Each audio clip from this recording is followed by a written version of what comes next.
ladies and gentlemen, we are filming here on Monday, November 18th for November 20th. It is time for the official sports show of FifthDimensionRadio.com here at Cuyahoga Falls, Ohio.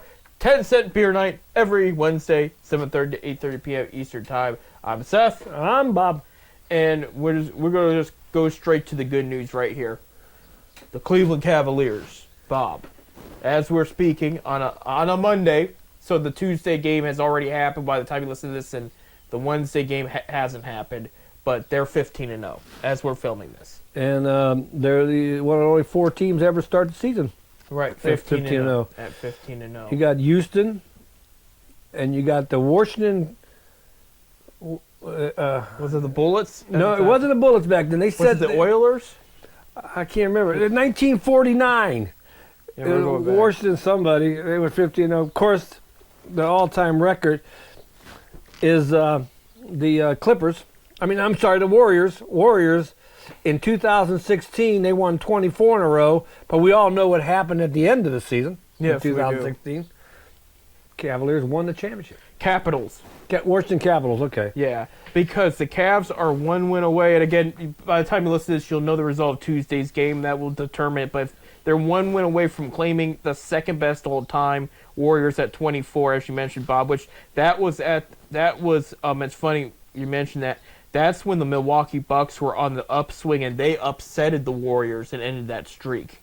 And the Bucks a couple years later ended up winning their first championship since the 70s. But that was the sign of the Bucks were on the come up when they upset the Warriors there.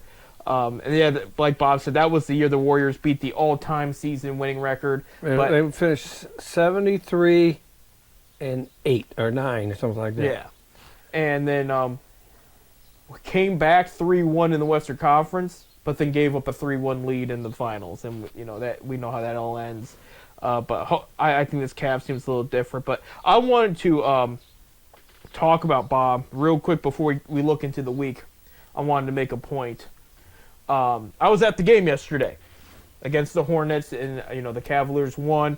They played well. They rested Mitchell so that he could play Tuesday against the Celtics, and we'll talk about that in a sec. So they're without Donovan Mitchell. They started Jerome instead. And this Hornets team, for the record, they're not a bad team. This Hornets team is very talented. I see them in the play-in tournament. Not the play-in for the playoffs at the end of the year. I don't think they're going to be a lottery team. Now, if they lose out in the play-in, then they could be lottery. But if we're talking about 14th, 15th overall pick. But I think there's a lot of talent in this Hornets team, and that's why they played so tough yesterday. I think they're turning the corner is what they're doing. And so I went, and then I took the train, okay, like we usually do when we head up to games. And I walk in, and this is full of people that are going to the game and not going to the game. Wine and gold everywhere. Wine and gold. It's big for the city. Right. Strangers talking to me too, because they see what I was wearing, and they're like, I think it's 15-0 today. Yeah, we're going back and forth, and Ohio is a football state. Oh yeah. Cleveland is a football town. There was no word whatsoever about football on that bus. Would you talk about football in Cleveland right now? So I go to the game. I wouldn't. I go to the game, and they win, and I get back on the train later, and this is a packed train at this point. A lot of people are on, and they're talking about Cavs this, Cavs that. The conductor of the train was saying our first stop is going to be, and he named the place. He said, the Ohio State. He's referring to the Ohio State football team. He goes, and then after that, our next stop will be NBA champions. And everybody's all, a little jumping the gun a bit, but I like his enthusiasm, Well, we rode that train a lot of times for a lot of games. Right. We had times with a lot of people, going back and forth. We had a great time. Right. If you win, it's nuts. Right. But Cleveland right now is going crazy with the Cavaliers. Right. Well, and then so here's my point, Bob. I'm trying to telling you all of this, telling the listeners all this, is finally, before we take off and head back to my stop and where my car was and everything, the Browns get mentioned. And this is how they get mentioned. a fan was sitting there on the train. You know, he's talking about Cavs are 15-0, and he brings up the 2017 Cleveland Indians win streak where they beat the record at 22. 22, yeah. I was there. I know. Because they lost the next one. And then he makes the comment, we don't have to worry about the Browns having anything like that, though. And that is... Well, I got a losing streak. Here's the... Yeah, we do. Here's the point I was trying to make with that. Is, yeah, I'm proud of my Cavs. They're going to be the hot topic, not just for now, even when the streak is over, whenever it will be over, but they're going to be the hot topic in going into the late spring. I mean, they just are. I'm confident in this team. As long as they stay healthy and doing what they're doing, it's going to go up from here. But my point, my message to the Cleveland Browns team, the real team, Cavaliers are running Cleveland right now. Nobody is even mentioning you or thinking about you. And if you have 5 games left, if you want to even be a breath of a word of anything, because it's even to the point they're not even talking negative of you. You're just not in the conversation. You got to show some life somewhere. I mean, I'm going to be honest with you, I don't see it happening. I don't see it. This season's done. I will tell you, to the listeners, to Bob right here, we're not talking about yesterday's game at all. We're not going to talk about it. There's no point. I will be a broken record if we talk about that game. You already know what I'm going to... If anybody's listened to the past 3 months of shows, you already know what I'm going to say. Because the problems have continued and have gone on and on. And here's how I would like to respond to a message to owner Jimmy Haslam, who is responsible for the move of Deshaun Watson, which, let's be honest, that's why we're here right now. I know, okay, the defense hasn't played as hot as we want to, but offense it's been okay since Winston's been under center, but we know what it's capable of, seeing how Flacco dealt with it last year, how a healthy Deshaun Watson last year before he got hurt, how it would look like. And we're just not seeing that anymore. But my message to Jimmy Haslam would be, it's to the point people don't care if you're in downtown or Brook Park. As long as you're in Cleveland, yeah, part of their heart still cares. I still care about that. I want them downtown. I'm down for whatever, but they need to see wins first if they're going to think people are going to show up. That's my point I'm making. Yeah, I know what you're saying. I have a group of friends who have season tickets, and they were debating. Can't even get rid of them now. They might not come back next year, but that's their decision. But they were debating opting out for this year, just because, family, other bills and kind of stuff like that. It had nothing to do with the team. And one of them talked to a ticket rep. They said, "Yeah, we'll probably renew, but we are leaning towards maybe not." And the rep said, "Well, if that's the case, we have a line of people waiting for them. So if you decide to back out, let us know, because somebody will take them, and you're probably going to be on a long waiting list in the future if you want to come back." Yeah, right. Yeah. Well, that's yeah, right. I bring it up because where's that line now? Where's the line of people waiting for the tickets? I mean, I can see Thursday night, because they're playing the Steelers in Cleveland. Right. I can see that place being packed, but it's going to be majority Steeler fans. It'll be 50-50. Yeah, well, it'll be majority Steeler fans, because we're going to get hammered. But after that, any other home games, I can see half a stadium. No, I'm going to disagree with you, because you got to remember it's Chiefs and Dolphins for the other home games. So I think if you want to see majority Chiefs and Dolphins for that, I'll agree with you. I think Steelers and Browns will be 50-50. And the Dolphins' new dance, the flipper. Yep. Yeah. But I because those are bigger name teams coming in, I do think Kansas City's going to draw away. Taylor will be there. Taylor's going to be in Cleveland. I mean, it would give somebody something to look at. Are they still dating? You don't hear nothing about it anymore. Taylor's been touring. Is she? So I mean, yeah, from my understanding, they still are. There's jokes she's going to switch to Josh Allen after yesterday's loss. But my point with bringing this all up is, Cleveland fans have a big heart for their baseball, basketball, football, other sports as well. And if you show up and win, you're going to be the favorite. Okay, you've seen, even despite, and I'll bring it up, the name change conspiracy, Guardians were winning games, more people showed up, and they did bring down the ticket price too. That helped too. But they paid those big bucks for the playoff tickets because this team's playing well. They're going to show up. Same thing. You look at these Cleveland Cavaliers. Let me emphasize yesterday's game real quick. They played the Hornets. Okay, that's not a sexy team. Let's be honest. It's the Charlotte Hornets. You know, Okay. I mentioned they're on the come up, but that's not a big. It's not the Knicks. They got it's not pretty the Lakers. blue uniforms. Yeah, they Powder blue or whatever you call so it. did the Cavs yesterday. Yeah, I seen Okay. that. However, that place was packed on a Sunday, football Sunday. In my section, and we're talking 8 rows of 20+ seats, there was 3 empty seats. That's just my section. Well, those are the true football fans. The 3 that stayed home crying. The state went down to the bar drinking and watching them lose.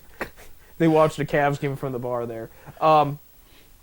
But That's the point I'm trying to make is they're all in this Cavs team. it's like anywhere. They'll support a winner. If they're losing, they ain't gonna support. That's any sport. Right. That's any city. Right.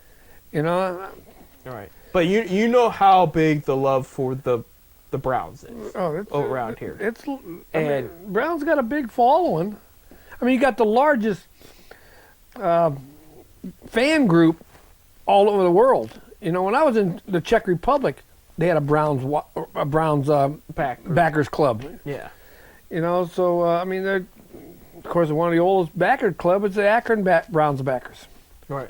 So but they got a big following. It just they'll still support them no matter how. Right. I'll still support him, but I think this year hurts a little more than because the past 4 years they've been competitive. They've been in games. They've had a lot of talent. And I still believe it's the Watson thing. I really do. I think there was a domino effect somewhere there that really, really hurt the team. And they just... I mean, showed that last year. They dropping passes when Watson was in there before he got hurt, dropping passes. They went, all of a sudden Flacco come in and these guys are catching everything.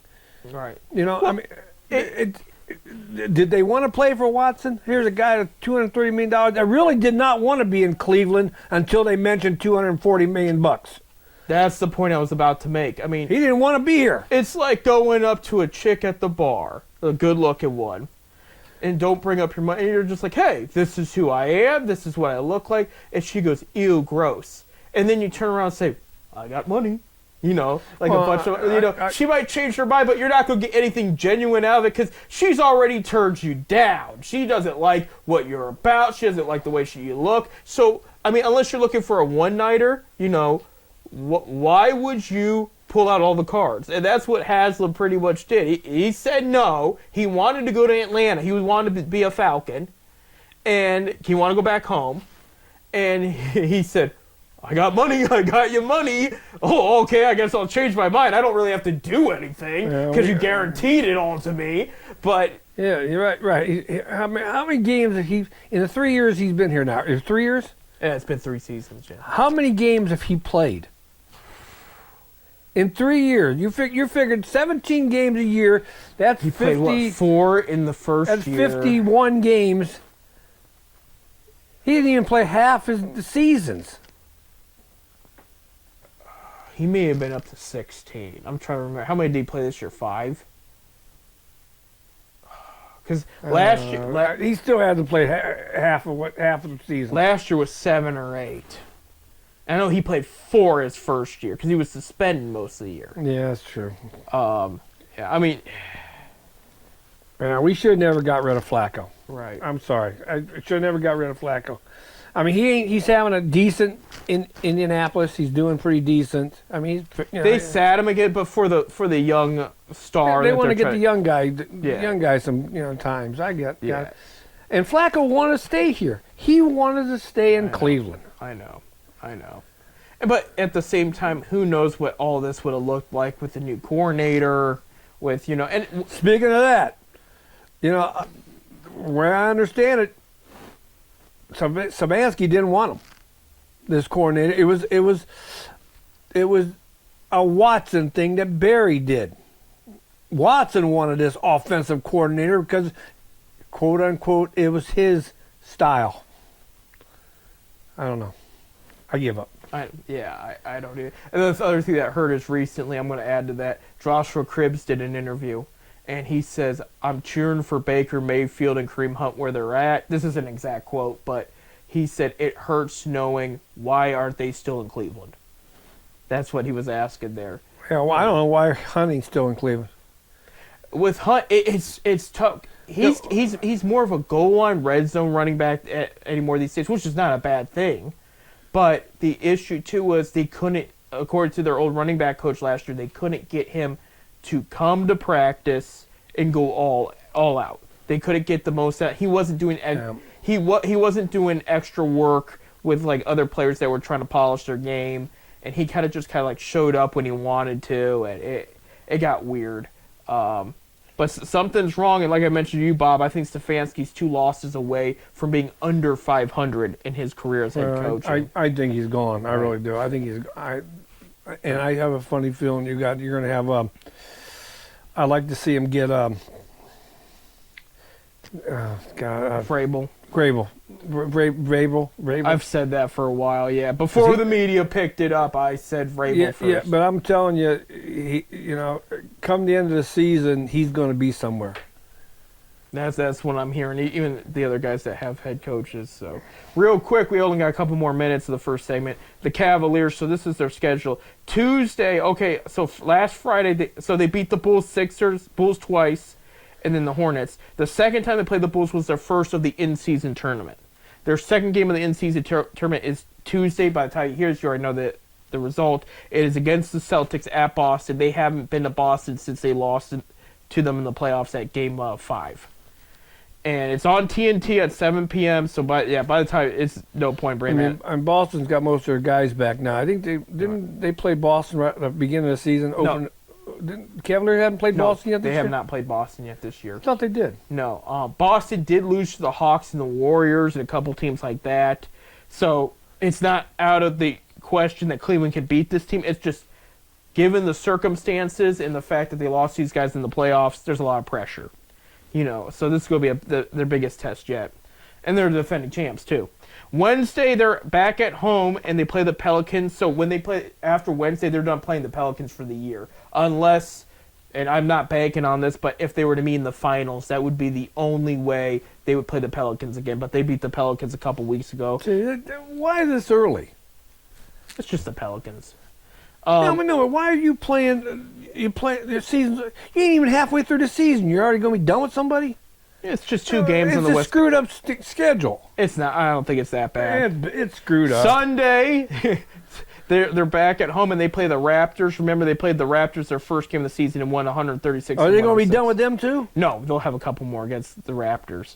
But that's their games of the week. It's just those 3: Celtics, Pelicans, and Raptors. If you walk away at least 2-1, I am assuming maybe they lose one of these games because Boston's going to come really tough. I would love to talk about 18-0 back here next Monday, but one game at a time. If they go at least 2-1, I'll be happy. We got to take a break, Bob. When we come back, Ohio State has a big game against Indiana this week. Big one. Yes. Big one. They overall played well last week. We'll talk about that and more coming up. Stay tuned.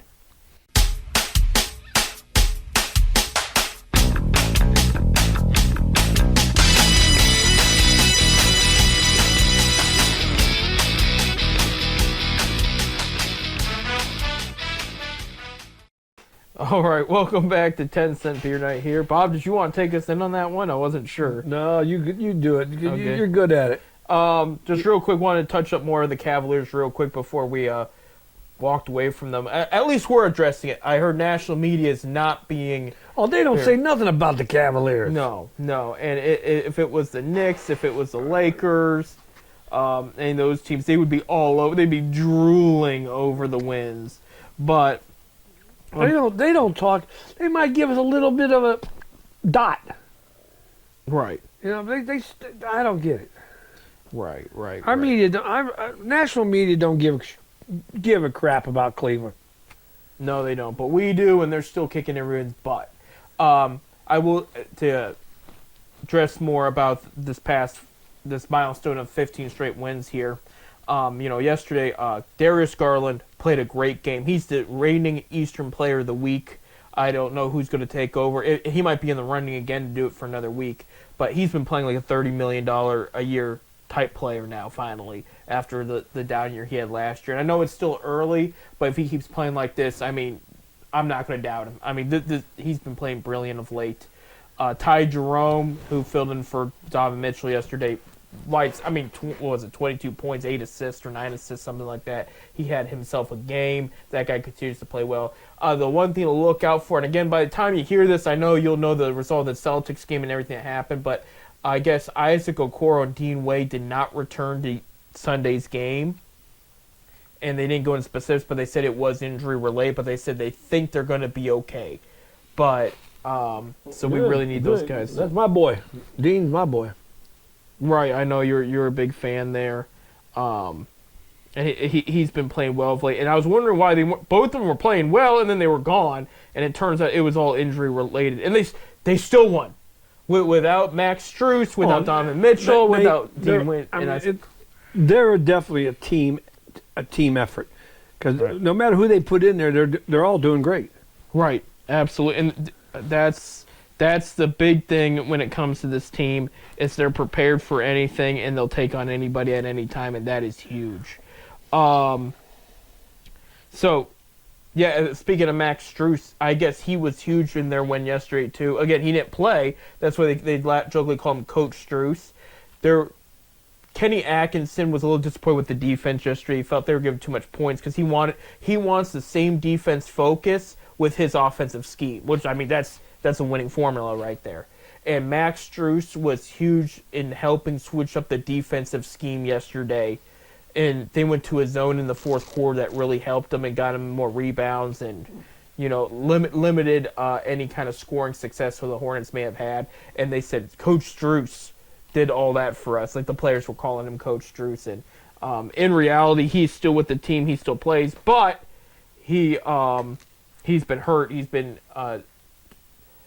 dealing with, I think it's a knee injury of some sort. But he'll be out for a couple more weeks. But the fact he's still involved in the sidelines, and I did see Mitchell and Thompson yesterday pointing stuff out and yelling at the team and getting them motivated and focused. So everybody's on top of everything, Bob, and I think this is why this team is 15-0 right now.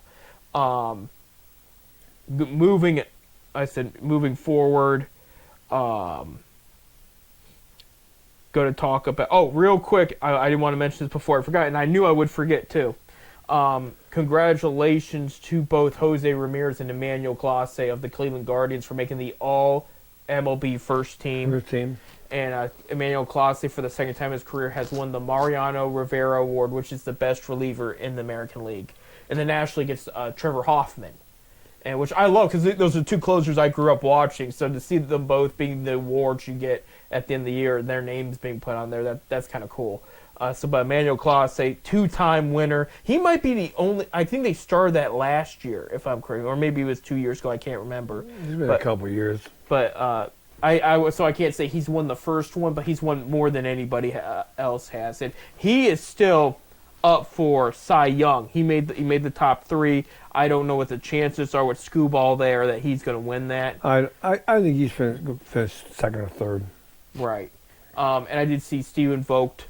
He's up for Manager of the Year. I think he wins in a landslide. I think, given the circumstances there, like who he's going up against, it makes too much sense. I mean, you got to look at Kansas City. You're talking about the American League Manager of the Year. You got to look at Kansas City. They lost 100 games the year before, and come back in second place. And I mean, in the playoffs, made the playoffs. And win one game, yeah. Of course, everybody didn't think Guardians was going to be where they're at either. So, and he's a rookie coach with no experience. Yeah, I know. It's going to be a tough debate there. So, we'll see about that. But all the rest of the awards are, I think, going to be this week. I know the free agency has just started. We'll touch on that a little bit. Nothing too much going in Cleveland's direction as far as that. I didn't expect that. We do need a starting pitcher. Right. We do need a power outfielder. So we'll see what they do. We'll see what they do. But a lot of the pieces are already there. I will. Oh yeah, I wouldn't change much. We do need pitching though. Right. We do need to start pitching. Because we don't know how Beaver's going to be when he gets back. Right. And I really believe Beaver will sign. I do too. I see him with a 2 or 3 year deal. I believe he'll stay in Cleveland. Yeah. Because he sees you can tell by the way he loved the Cleveland. Of course, he's been injured all year, but during the playoff run stuff, he was in the dugout. He was in the dugout talking with the pitchers and stuff like that. I think he wants to be part of this team. Right. He wants to be part. He sees it. He sees it growing. Right. And I think as far as people wonder, well, he's a Cy Young winner. What about the money? He's been banged up the last couple of years. It's really hard. He ain't gonna get the money that what he's really worth because of all the injuries he's had. Right. Last. That's why years. I'm thinking a 2 or 3 year deal he'll do in Cleveland, but I do think he'll stay. If you asked me in 2021, I would say he's going to the Dodgers, the Angels, the Giants. He's going back home, and that's not the case here anymore. But the injuries is going to keep him down. Keep him down for the money. The money. You know, he wasn't injured those years, and winning the Cy Youngs and stuff, he probably could have been the highest paid pitcher in all of baseball. Right. But no, I do see him back in Cleveland, and I do think they need him in the mix there. But we'll see when or how that happens. Switching to college football real quick, your ranked teams that lost this past week. Number 22 LSU lost to Florida 27-16. LSU has now lost 4 games. They're probably unranked now after that. Number 19 Louisville has lost to Stanford 30-35. They also have lost 4 games now, so they're probably unranked there too. Number 21 South Carolina lost at home to number 23 Missouri. Oh no, excuse me. They beat number 23 Missouri. That's what it was. So number 21 South Carolina won 34-30 against number 23 Missouri, and they're both 7-3 now. So they're probably okay as far as being ranked goes. Arizona State upsets Kansas State 24-14. Arizona State was unranked, but they're 8-2. They might be ranked now.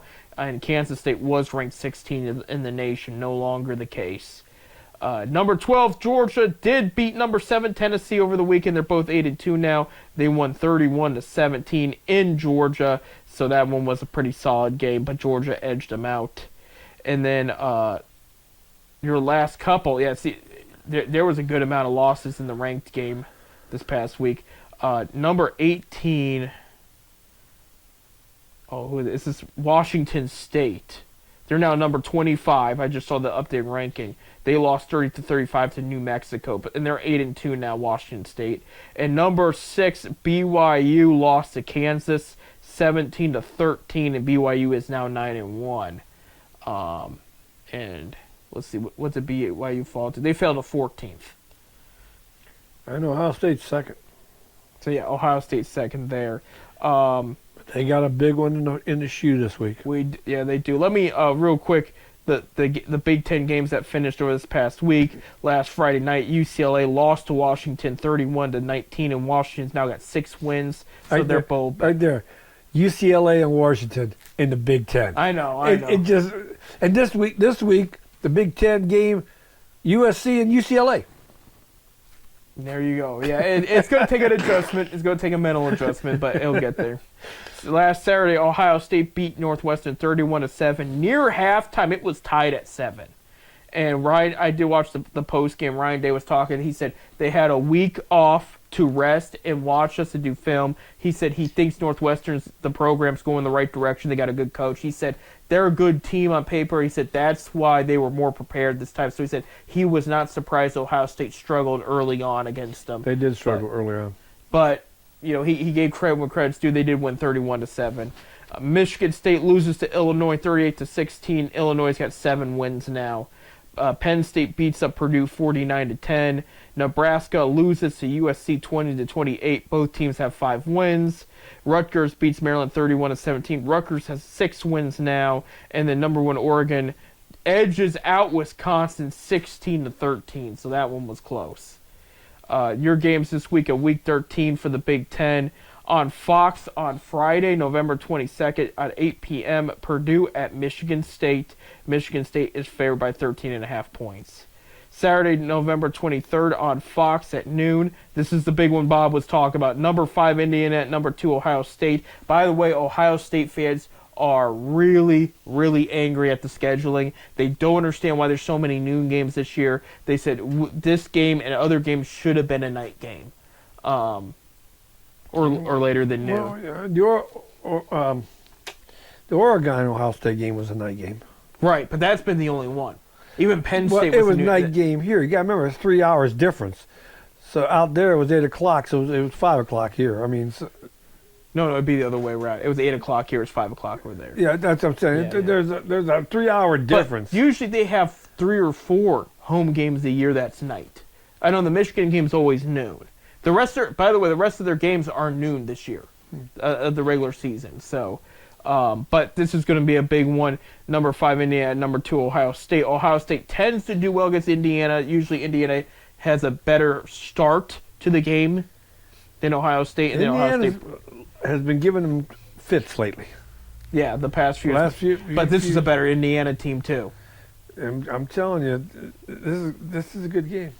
It's going to be a good one. Ohio State is favored by 12. Noon on the Big Ten Network, Iowa at Maryland, and Iowa is favored by 6.5 points. Noon at Peacock, Illinois at Rutgers. Rutgers is a 1.5 favorites. 3:30 p.m. on Fox Sports 1, Northwestern at Michigan, and Michigan is 12-point favorites. 3:30 p.m. on CBS, number 4 Penn State at Minnesota. Penn State is 11.5-point favorites. 3:30 p.m. at Big Ten Network, Wisconsin at Nebraska. Nebraska's 2.5-point favorites. At 10:30 p.m. on NBC, what Bob was talking about, USC and UCLA. And USC is 4.5-point favorites. It's just hard to. Yeah. It's different, yeah. Yeah, because used to be those are the two teams that we'd go out to the Rose Bowl and play. Big Ten played the Pac-10 or whatever Right. for the championship out there, Rose Bowl championship. Moving on to the MAC, last Tuesday, Bowling Green got their 6th win and became bowl eligible, beating Western Michigan 13-31 at Bowling Green. Final in overtime, Buffalo beats Ball State 48-51. Buffalo has 6 wins, so they're bowl eligible now. And then Central Michigan got beat up by Toledo 10-37 in Toledo, and Toledo's got 7 wins now.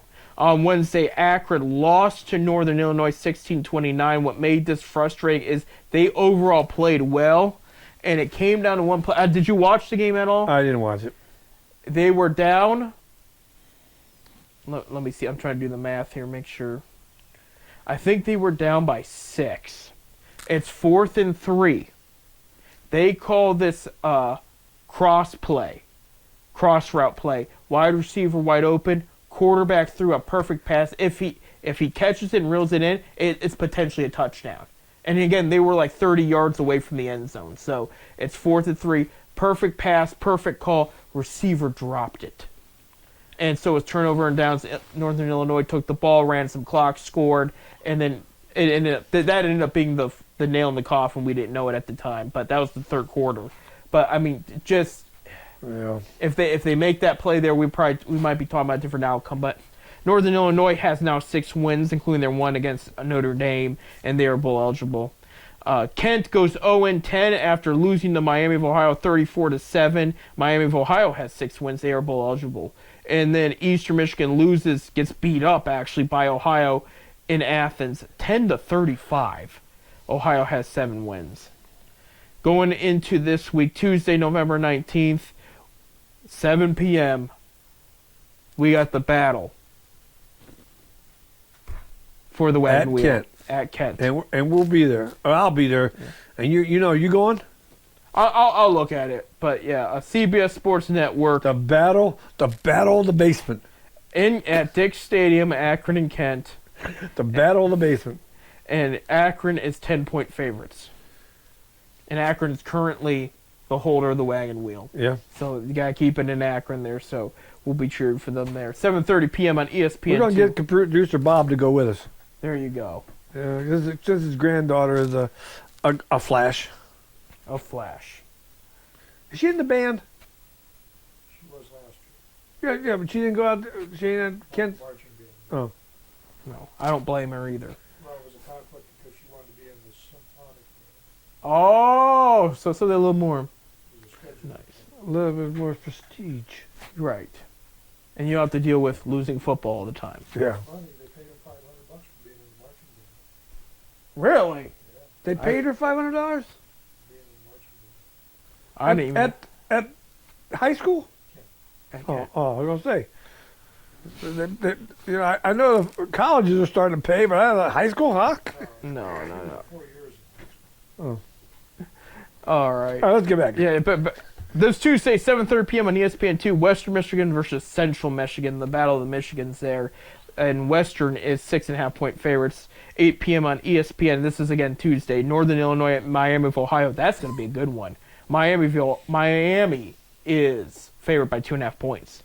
Wednesday, November 20th, 7 p.m. on ESPNU. Buffalo at Eastern Michigan, and Eastern Michigan is 2.5-point favorites. 7 p.m. on ESPN2. Ohio at Toledo. That's going to be a good one. And Toledo is 2.5-point favorites. That both teams are 7 wins. And then we do have a Saturday MAC game. We do? We do. Saturday, November 23rd on ESPN Plus, Bowling Green at Ball State. And Bowling Green is 11.5-point favorites. I thought the Saturday games were done with. I did too. Thankfully, they're not. Well, anyway, there's going to be a big game next Tuesday night at Kent. Right. Other than Indiana and Ohio State, your other big ranked game this week, number 24 Army is at number 8 Notre Dame, so that one's going to be probably a solid one. You do have number 10 Bama at Oklahoma. I'm not sure, because Oklahoma's not what they used to be either. I'm not sure how that's going to look, but that's one you could look at. Also, watch out what Colorado's doing. I mean, they're playing well this year. They're 8-2. And now they're starting to wake up and play better. And Sanderson is predicted to be the top quarterback in the class. Somebody the Browns are going to probably end up looking at. But so that's pretty much your breakdown for this weekend in college football. As we're getting to the meaty part of the season, and I'm looking forward because with this new playoff format and with the conference games, it's going to be a lot of fun. Speaking of new playoff format, NCAA Division III has always had a 32-team playoff schedule. 32-team playoff. They went to 40 this year. Really? They added 8 more teams. Mount Union will play the winner of the St. Joe's John Carroll game. They got to buy the first week, so All right. next week they'll play the winner of St. Joe's. But they added 40 teams instead of 32 in Division. This is the first year the NCAA Division I has put 12. These other divisions, 2 and 3, have had more than 12 teams for a long time. So about time Division I gets off their butts and do the right thing. I agree. A 12-team schedule. I agree. I think it should have been 24. This is the first time you've been saying that because we've talked about 12 and 16 for a while. I think it should be 20. I should top 24 in the country. And I'm still trying to figure out how they rank. Ohio State's ranked number 2 in the nation, but they're number 5 in the playoff. Each conference can only have one bye. So if right now Oregon would be number 1 and they're the top Big Ten team. Is that the way it is? Yeah. Yeah. Okay. Yeah. I looked at that and I figured it out. I never figured it out. Right. That's why Ohio, because you can't have multiple teams on the same conference with a bye unless there's a way. I think if it gets complicated, they have to push it. But they're aiming for each conference gets one team with a bye. So we need Oregon to lose one. It'd probably be the conference matchup. Oh yeah. That's going to be the Big Ten championship game. Oh, Ohio State should still play Oregon in the championship. They're in the different divisions. Right. We got to take a break. When we come back, we'll give our football predictions, whether we like it or not, and more. Stay tuned.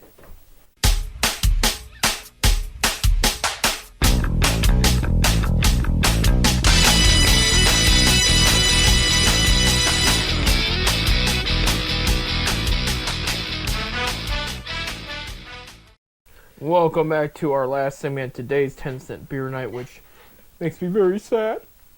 Sorry, the last segment. And before we get into the football predictions, Okay.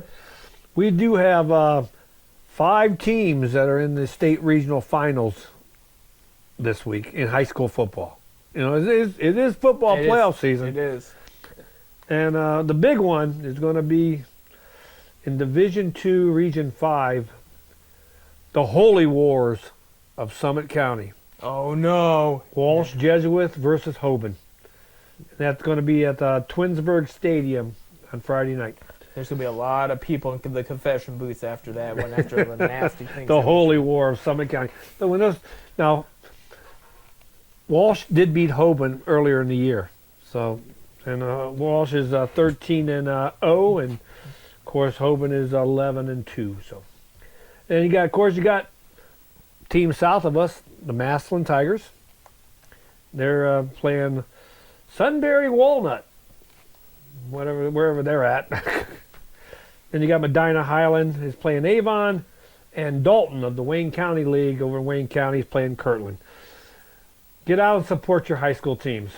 All right, these kids play for the pride of playing for their high school. And some of it, we always talk about this in college, but it goes for high school too. Some of it, this is their last game. Yeah. You know, and that's tough for them. So, well, good job, gentlemen, out there. You guys have been working very hard, and let the best team win, and let's get everybody home safely. I mean, off the field too. So that's what we're rooting for here at Ohio. But that Walsh Hoban game should be a good one. Yeah, I would imagine. Is that at Infocision? No, it's at Twinsburg High School Stadium. There you go. I don't know if you've ever been out to Twinsburg Stadium, but they got a nice stadium. Okay, well, good. So they got a nice venue to play I mean, with. they only, the state picks these stadiums, and they go by the size. I know Menor Lake Catholic is playing. Menor is playing St. Ed's up in Cleveland over at Berea Stadium, which is where Ball and Wallace plays their games. So. But anyway, I'm ready for your predictions. He's ready for predictions. As we're filming, we do not know the result of tonight's Monday night game between the Houston Texans and Dallas Cowboys. I think we both picked Houston. We both picked Houston, and I think they're like 8-point favorites. Yeah, they're 7-point, which is surprising because CeeDee Lamb might not play for the Cowboys, and they're down their second and third string quarterbacks. So I think it's going to be more than 7 if you're going to if you ask me. So what you're telling me is take Houston and give the 7. Yes. Okay. If you're going to place a bet. All right, I already did. All right, next week 12, and things kick off Thursday in Cleveland. Okay, let's skip that one. 8:15 p.m. on Amazon Network. The Pittsburgh Steelers coming off another win. A win. They did not score a touchdown, mind you. It was all field goals. But a win's a win. They're 8-2 now. Go into Cleveland to play the Browns. And they're predicting there might be a little bit of snow. They're calling for snow Thursday. Yeah. Well, it's a 40% chance of flurries. Yeah. Okay. And Pittsburgh's 3.5-point favorites. Bob. Yeah. As much as I hate saying this, the Steelers are going to win this game. Cleveland's done. I'm done with Cleveland. I'm sorry. I'm upset. And I love my Browns. Right. But there is a problem in Cleveland. I don't know what it is, but there is a problem. Right. No, there is. This team is just too good. Too good. Too talented, I should Too say. talented Yeah. to be this bad. So. Yeah, something's going on. I'm very upset with Cleveland right now. There's no denying it after hearing the first segment. I mean, when the Saints scored when they went up 21-14, I actually turned the game on the radio off. I was on the way to the Cavs game. Despite me being so upset, I can't let the Steelers fans get their way here. We're at home, and I know when this team, no matter how good or bad it's been in the past, has seen the Pittsburgh Steelers take the field, their motivation I hope you're right. turns up. I hope All you're right. They have statistically done very well against Pittsburgh at home on a Thursday night. Browns 17, Steelers 14. I said it. And Dustin Hopkins will not miss the field goal. Well, you better not miss a field goal. He missed a lot of them lately. Yeah, he missed a couple yesterday. I think technically 3 because the one got called back.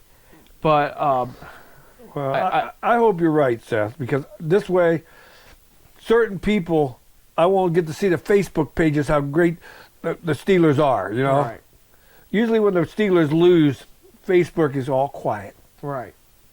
Right. No, I'm dead serious. I'm taking the Browns. I think they'll turn it up a little bit. It's gonna be a good game. It's gonna be a good game. I'm taking the Steelers, but I pray the Browns make me wrong. Okay. The Browns need this win at home bad, so that's what I'm going with. We're gonna move on to Sunday, whether we're in pain or we're cheering. Okay, Sunday, November 24th, 1 p.m. on CBS. The no longer undefeated Kansas City Chiefs will take on the Carolina Panthers.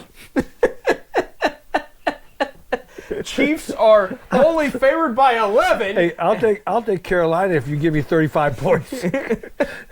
No, Kansas City. Kansas City. By the way, we're laughing, but Carolina's got one more win than the Browns. Yeah, Kansas City's going to roll. Yeah, I mean, they're going to be mad after what Buffalo beat them. Yeah, they're going to take their anger out on Carolina. 1 p.m. on Fox. We're in Chicago as the Minnesota Vikings go to face off against the Bears. Minnesota's 3.5-point favorites. Bob, what are you thinking? This is going to be a good one. It's going to be a good one. I'm going to take the Vikings. I'm going to agree with you, the Vikings here. It could be by 3 points. It could be by 5. I know that's a random number, but I think this is going to be a close one. I think it's going to be a good one. I got Vikings edging them out. Just more firepower there on that offense with how well overall that Sam Darnold's played, getting the ball to his highlight reel wide receivers. Chicago's defense has gone like a roller coaster this year. There's games where they're right on it, and there's games where they kind of just dip and disappear. So I'm not comfortable thinking Chicago's defense is going. Yeah, I know it's a rival game, and they're going to be at it. That's what I'm saying. This is going to be low scoring, but I don't think Chicago's defense is going to have enough to go up against Minnesota there. So I'm going with Minnesota as well.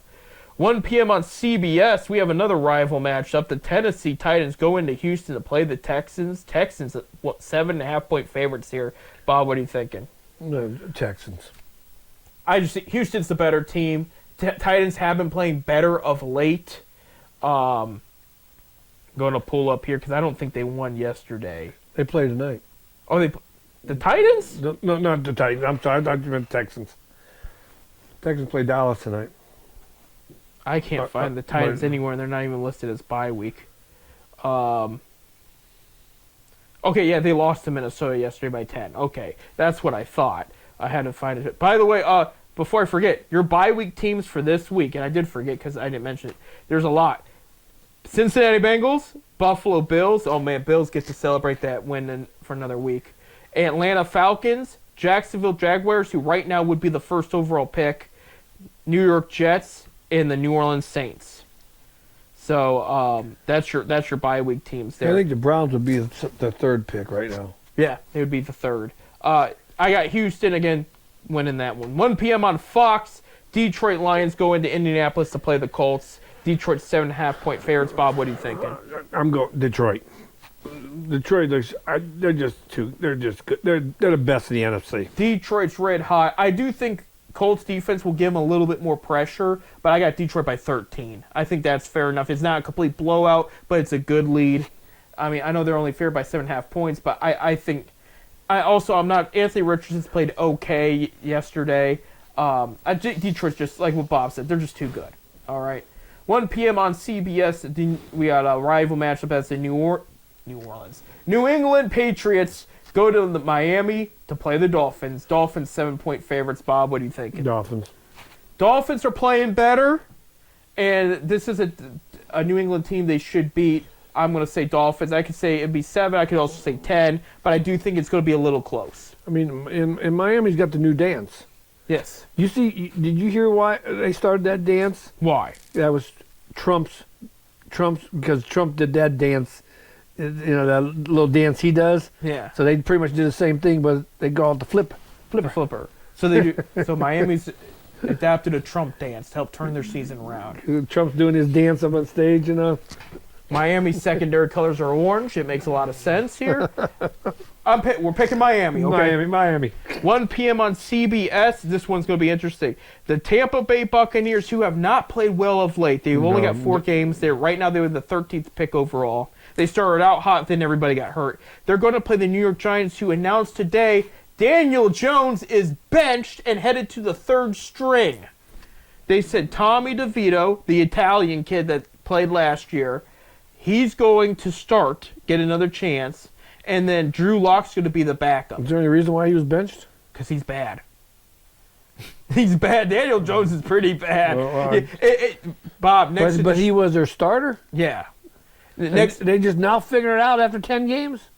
It was more than that. It was last year too. Oh.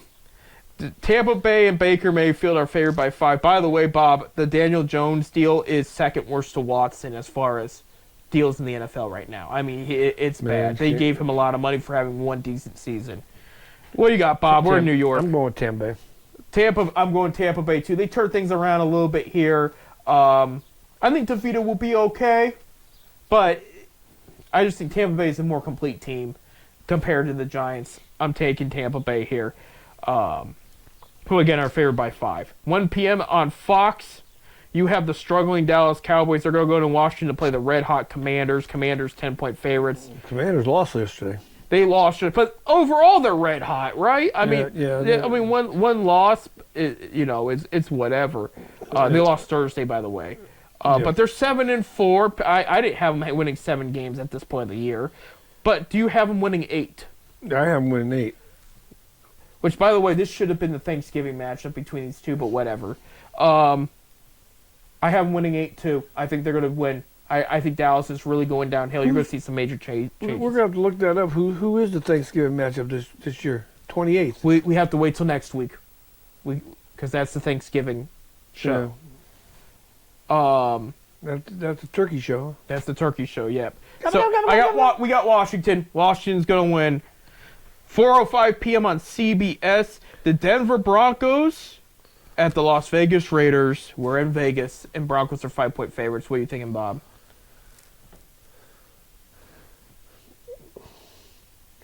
I'll go with the Broncos. Broncos there. I haven't taken the Broncos enough seriously this year, and they've been playing pretty well. They have been playing pretty good. Defense is underrated. Bo Nix is playing well. I'm going to agree with you. I'm going Denver. I think Denver's just the better team here. I think Vegas has some holes they need to fill, which is not going to happen this season. But I think just Denver is just the better team. I could see them even winning by 10, 14 points. But yeah, they're favored by 5. We're going Denver here. 4:25 p.m. on Fox. San Francisco 49ers coming off an upset loss from the Seattle Seahawks. They're going to go to Green Bay and play the Packers, who had a win against Chicago. They blocked the field goal. Yeah, I've seen that. Packers are a 1.5 favorites. What are you thinking, Bob? Here on Fox, probably Tom. This is the one Tom Brady's probably going to broadcast. You know what? I am going to take San Francisco because I think they're going to be a little upset with this loss they had yesterday. Right. This one could go either way, but here's the way I'm looking at it. Green Bay has been consistent on both sides of the ball. San Francisco offensively has been consistent, but defensively, it's not what it was a year or two, the past couple years. And that's why they're 5-5. We're at Lambeau. I'm taking Green Bay. It could be by a field goal. It could be Green Bay blocking another field goal for all we know.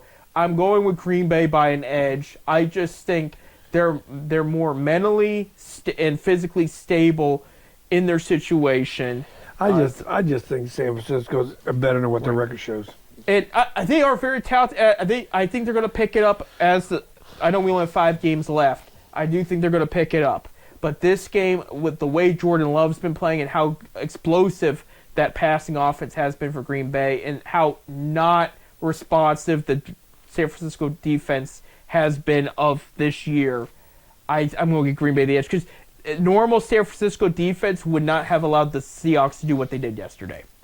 And that's just, we have to live in reality. They have 5 losses. They're 5-5. It's not a terrible record, but it's not the record we thought the 49ers would have right now. I am taking Green Bay here, though. But this is going to be a good one. Like I said, I think that's the one Tom Brady's going to broadcast for. So that'll probably be the game of the week there. 4:25 p.m. on Fox. We have the Arizona Cardinals at the Seattle Seahawks. Cardinals are favored by 1 in this one, which kind of surprises me. This one could go either way, though. I'm going to take Seattle because they're home. Right. I'm going to take Seattle, too. They're just playing well. Arizona's good. I mean, this could be down to 3. Seahawks are 5-5, and Arizona is 6-4. So this would like be a critical game for the division. But I just think Seattle's the better team. They're going to edge out. Arizona's getting this. Seriously, I like the direction Arizona's going, but you're in Seattle. Seattle's just got an upper hand in talent-wise. I'm going to go with the Seahawks here. So, and again, I do think it could be by a point. It could be by 2 or 3. It's going to be close. 8:20 p.m. waiting all day for a Sunday night on NBC. The Philadelphia Eagles head out to Los Angeles to play the Rams. Eagles favored by 3. Bob, what are you thinking?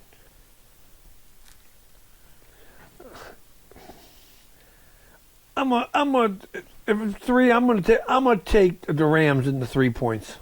I'm gonna take the Rams out in L.A. He is going to take the Rams out of L.A.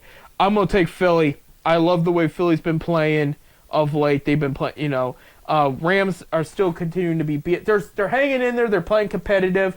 Defense, where they're giving up a little bit too many points than they wanted to. They gave up 22 to New England this past weekend, despite the win.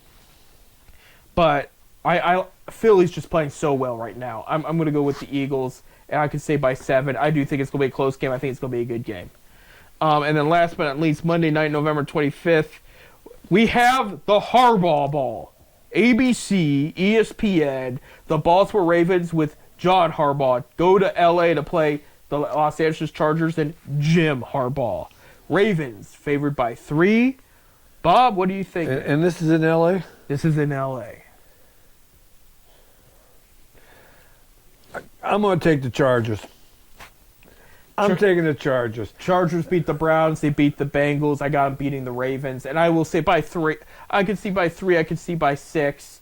And because with the Ravens, it's a toss-up. There's games where they'll destroy, like they destroyed Buffalo. But then they'll lose to Pittsburgh, Cleveland, and a couple other teams.